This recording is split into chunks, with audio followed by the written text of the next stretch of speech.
What's poppin', everyone? You got your coach of the Chim Chargers here today with our Week 8 battle of the WBE. And we are currently at a 6-1 record right now, doing pretty well at the top of the Shield division, so hopefully we can continue that reign, throughout the rest of the season. Now we're going to be taking on Jodor, coach of the Seattle Sea Kings, and his team is pretty interesting for sure. He's got Bisharp, Alomomola, Mega Venusaur, Umbreon, Haxorus, and Sigilyph. I was very, very surprised upon team preview that he opted not to bring the Infernape. He had that on his overall roster. He didn't bring Infernape. And I thought it was going to be a really big threat, but him not bringing that, I'll take it. I'll definitely take that. So his team has one potential Stealth Rocker in Bisharp and one potential Defogger in Sigilyph. His team's not really weak to rock, so I don't really care about the Defogger that much if he does decide to bring one or not. But in terms of a rocker, if Bisharp doesn't have rocks, that could be pretty cool. I'd be very glad to play the game without having to click defog. So either way, I think that he has some threats on his team, being like Haxorus, Bisharp, and even Sigilyph can be a threat because that thing is decently fast. It has some good setup options as well. Our squad here, so let me talk about the team that I have here. I have Victini that I brought. So I guess you could kind of see I brought the same 6 mons as last week. I honestly didn't really have too much time to build, but I got some different sets that I would like to show off in this week.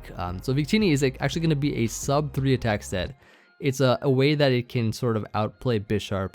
It's designed to sub on sucker punches and stuff to get Bisharp, or I guess throw Bisharp off guard. And it's Charge Beam plus Psychic and Focus Blast. I feel like those 3 coverage moves hit everything on his team really well. And I think it can do it pretty well in this matchup. It has Fight EMZ, which can do a lot of damage to something like Umbreon. And I think that is going to be really worth it for sure. Then I have a Ditto, which is going to be there not as a choice card for this time actually. It's going to be a Focus Sash Ditto. And the reason I have this set in particular was because on his overall roster he had Slurpuff, so Belly Drum Slurpuff cannot be copied and outrun by a Scarf Ditto due to the fact that Unburden is not going to be copied if I have my choice scarf, right? So Focus Sash, if I burn up my Focus Sash, Unburden can activate that way. And so I can use it to check a lot of different set of sweepers on his team, guarantee live the hit, and not be locked in. So I think in this matchup, Sash Ditto is going to be very useful. Then I have a Guts boosting Flame Orb Heracross, which I think is just phenomenal in this matchup. It can switch into a Alomomola. I can also check Bisharp, do a lot of damage to Mega Venusaur, destroy Umbreon completely. I think it's great. He doesn't have a lot of switch-ins to it.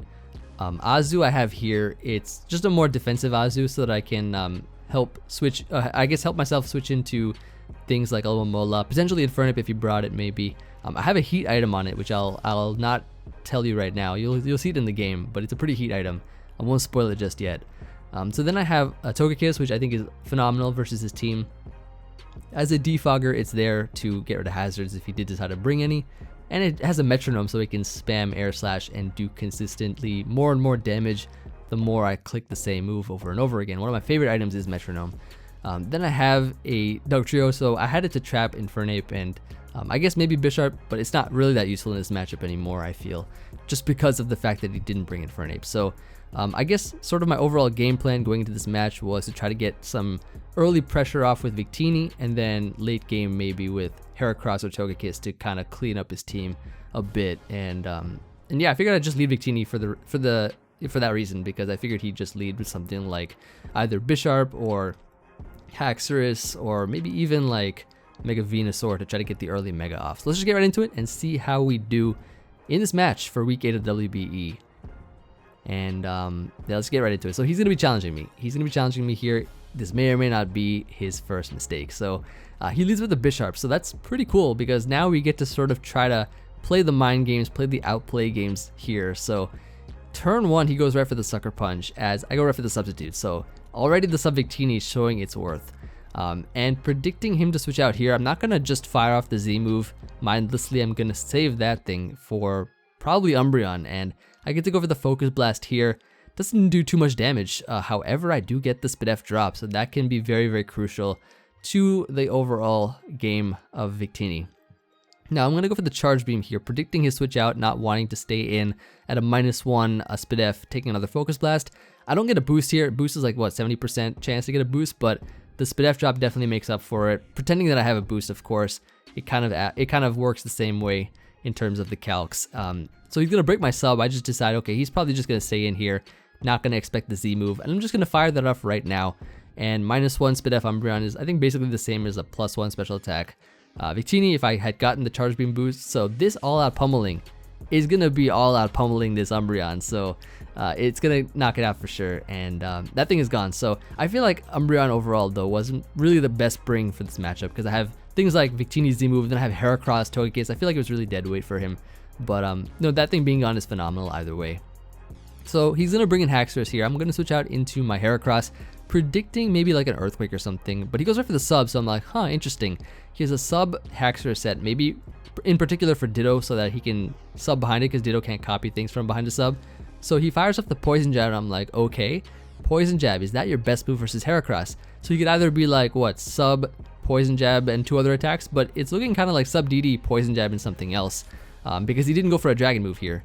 So he's going to sub again as I go right for the Facade. So it seems like what he's trying to do here is he's trying to get off substitutes to weaken myself with Flame Orb, and so that he can probably put me in range of a Poison Jab or something. So he's gonna go for the sub once again. I'm just clicking Facade. Like, I don't want Haxorus ending up behind a sub. That's a no-no. And so I like, check this out though. Check this play out. I'm gonna predict him here to go for the Poison Jab, or I basically save Heracross because like Heracross is in range of dying from a lot of different things right now. He whips out the Z move, so like you already know I'm the expert of scouting these Z moves.